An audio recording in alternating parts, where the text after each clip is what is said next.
Hello friends.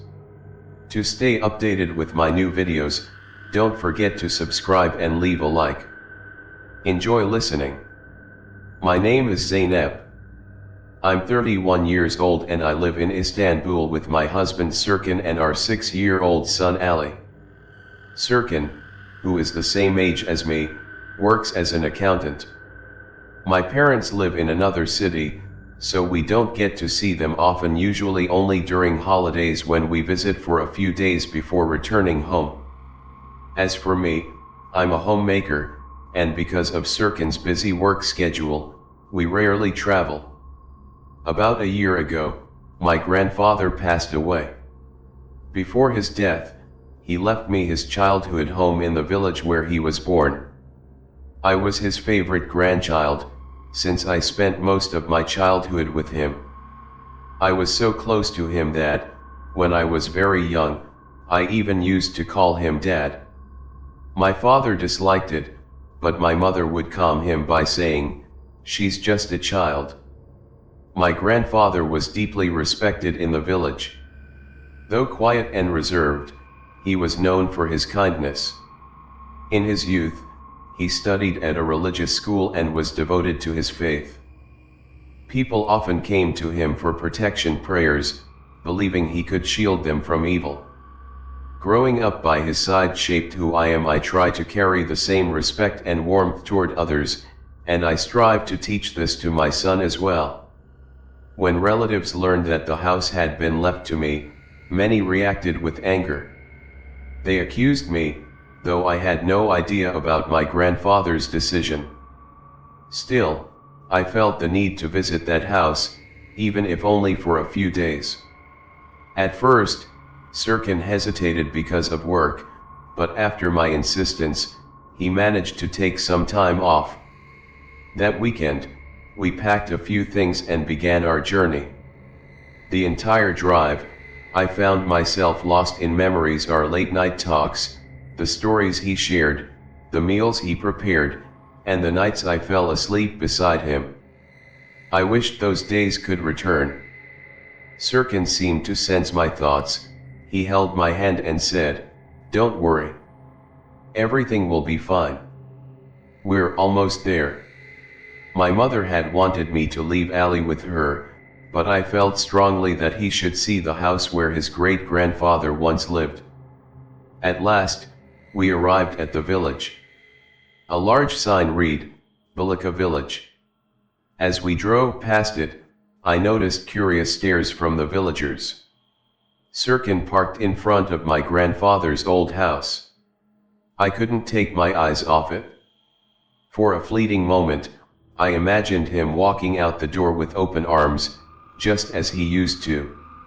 Serkan opened the back door and lifted Ali into his arms.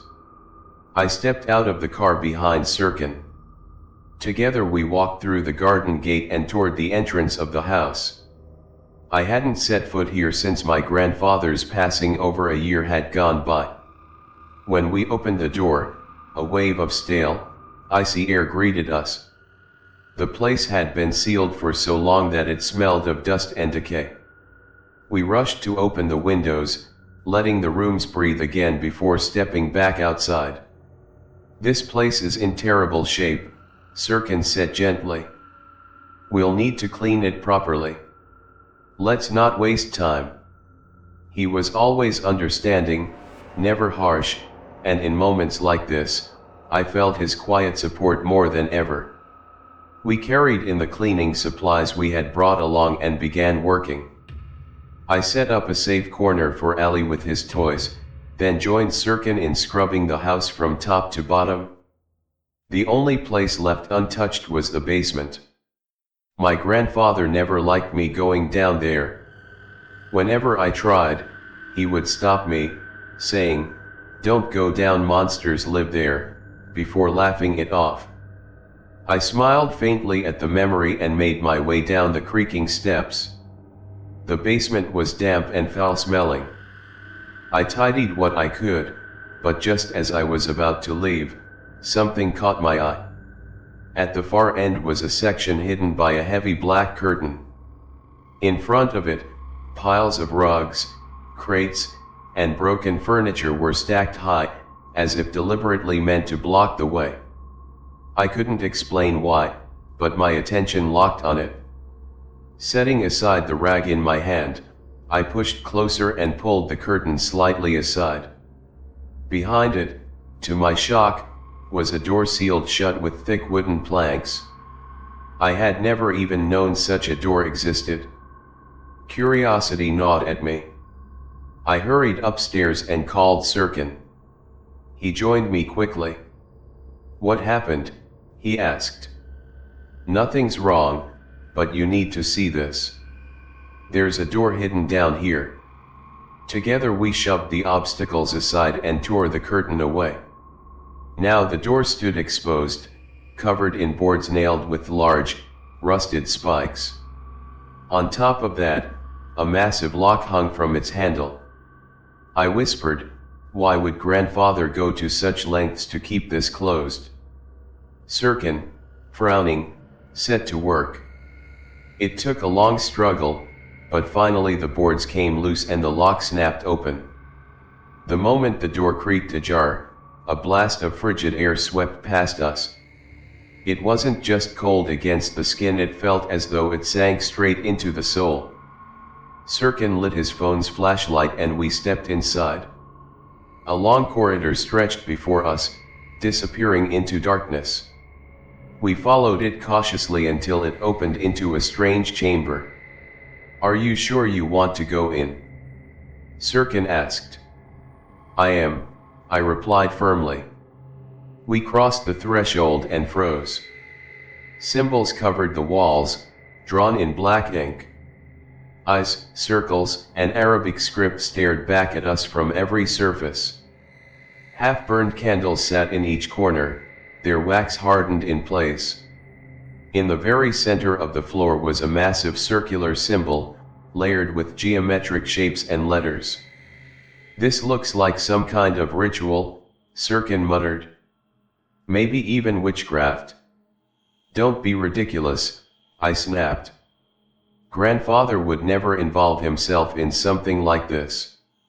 "Then explain what we're looking at," he said quietly. Before I could answer, a strange sound echoed faintly from above.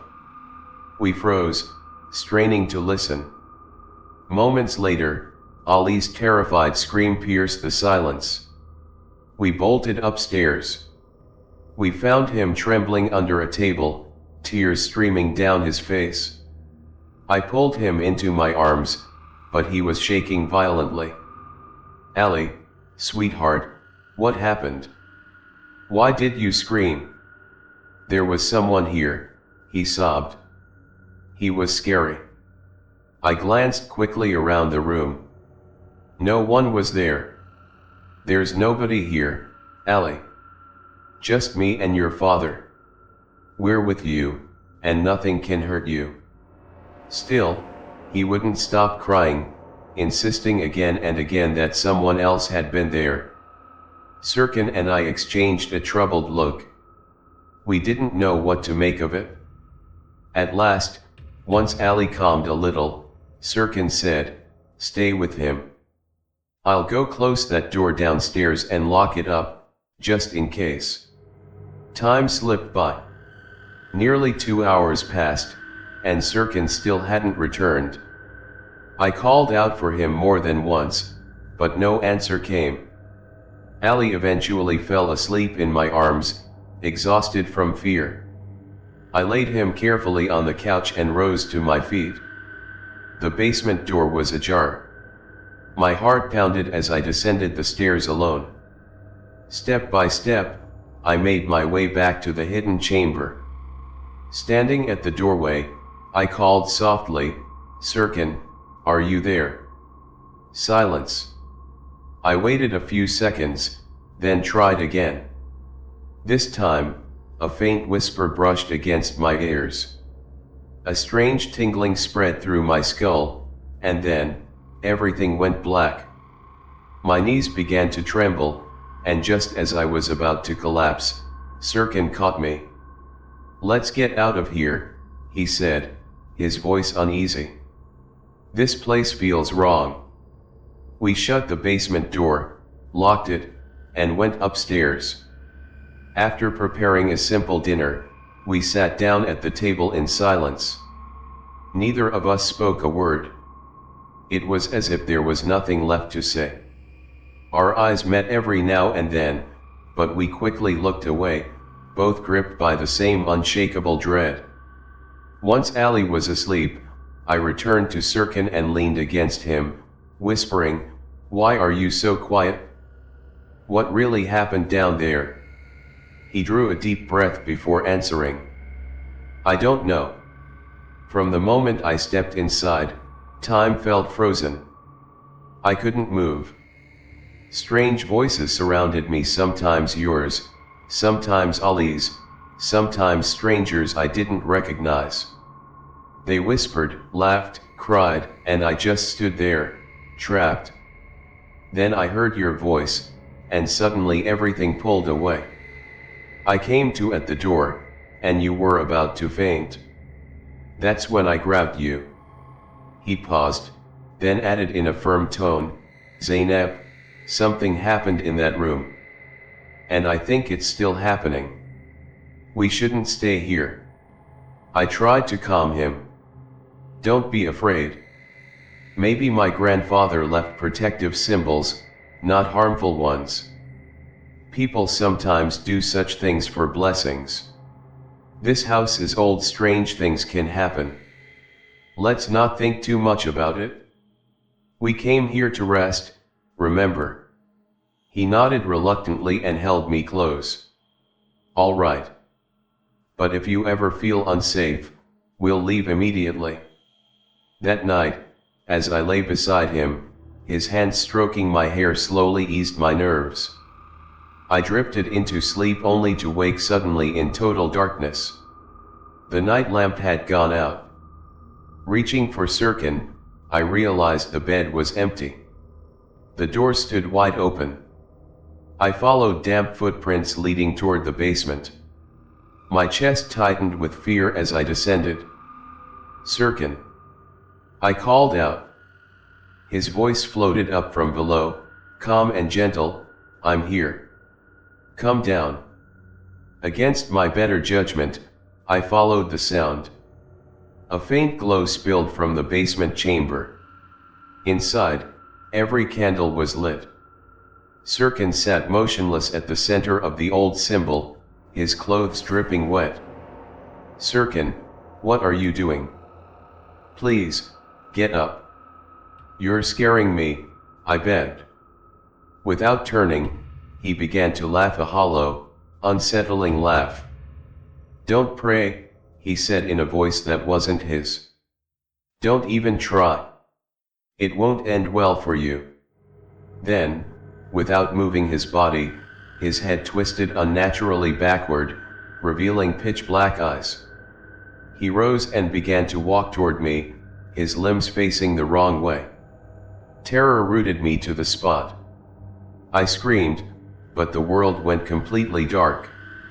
My voice echoed only inside my own head. I thought I was losing my mind. Then, faintly, I heard Sirkin calling my name. I jolted awake in bed. He was at my side, shaking me gently. "You're safe. It was just a nightmare." I clung to him, trembling, too afraid to recount what I had truly seen. The rest of the night I lay awake, staring at the windows and doors, convinced that something or someone was watching us. At dawn, restless, I slipped outside for fresh air while Sirkin and Ali still slept. The village was slowly waking. People sweeping their yards or tending to animals paused and stared as I passed. I ignored their stares and walked toward the river. The air was crisp, the scenery peaceful, yet a sudden wave of emotion overwhelmed me. Tears spilled down my cheeks before I could stop them. Perhaps everything from the day before had finally caught up with me. I wiped my face and turned back. A group of village girls appeared, carrying laundry. They froze when they saw me, whispering among themselves. I couldn't hold back. Is something wrong? Why is everyone looking at me like that? I'm no different from you, I said sharply. They averted their eyes, pretending not to hear. My frustration only grew. They acted as if I looked strange. I had gone out to calm myself, but instead, I grew more uneasy. I walked back into the village. As I passed by the cafe, a few people stared at me again. An old man noticed me. "Are you Mahmud's granddaughter?" he asked. "Yes, I am," I replied. He smiled and came closer. "How are you, my child? I'm your Uncle Hussein. Do you remember me?" After looking carefully, I answered, "Yes, Uncle Hussein, I remember you. My grandfather often spoke about you. He said you were close friends in your youth and shared many memories. We talked until we reached my door. I asked him why the villagers were looking at me in such a way. Forget them, my child. Don't pay attention," he said. "Is everything all right here? Has anything strange bothered you?" "No, nothing has happened," I replied. "Good. But if anything does, come to me. You know where I live," he said. I hesitated, so he added, "The big house with the iron gate, that's mine." "Oh, now I remember. Sorry, I've been so stressed I sometimes even forget my own name," I said with a smile. He smiled back. "May God help you, my child. If you need anything, come to me." Then he left. I entered the garden and walked toward the house. Suddenly, I froze. Behind the curtain of the living room window, I saw a figure. It wasn't Sirkin or Ali. It looked like a woman with long black hair. I couldn't see her face, but her hair was clear. The moment she realized I had noticed her, she vanished. I rushed inside. The curtain was still swaying on its own. My hands were sweating, and my skin crawled. I hurried to wake Sirkin. "There's a strange sound in the house," I told him. "I'm trying to sleep." "I didn't hear anything," he said, then looked at me carefully. "Where have you been? Did you go outside?" "Yes, I needed some air," I admitted. He sat up, stroked my hair, and said, "Everything will be fine, don't worry." Just then, someone knocked on the door. Sirkin stood up, got dressed, and went to open it. I waited behind him, curious. At the door stood an old woman, bent with age, covered head to toe in a black veil. She stretched out her hand and whispered, "Help me." "Do you know her?" Sirkin asked. "No, I've never seen her before." "She's probably asking for money," I said. Sirkin nodded, went inside, grabbed some money, and handed it to her. He closed the door. But only moments later, the knock returned. Sirkin opened it again. The same woman stood there, her hand outstretched once more. "I just gave you money. What more do you want?" Sirkin asked. Her answer chilled us, "I want blood." At that instant, we heard our son screaming. We ran to his room. His bed was covered in blood from top to bottom, yet not a single wound was on his body. Shocked, we looked again. When we returned to the room, the blood had vanished, as if nothing had ever happened. The woman at the door was gone too. We sat in silence, holding Ali tightly. Fear filled the house. "I told you before, this place is dangerous. We need to leave," Sirkin said firmly. "All right, let's go," I agreed. We packed our bags. Sirkin said, "Stay here. I'll check the car. Be ready when I return." He went outside. I held Ali close, waiting. But Sirkin didn't come back for a long time. My heart grew heavy, certain something was wrong. At last, the door opened. Sirkin entered, trembling. His face was pale. He collapsed to the floor and fainted. I pulled him inside and tried to wake him. His eyes were open, but he wasn't himself. He muttered nonsense, moving strangely. Hours passed before he calmed down. Ali stroked his father's head, whispering, "Daddy, let's leave this place."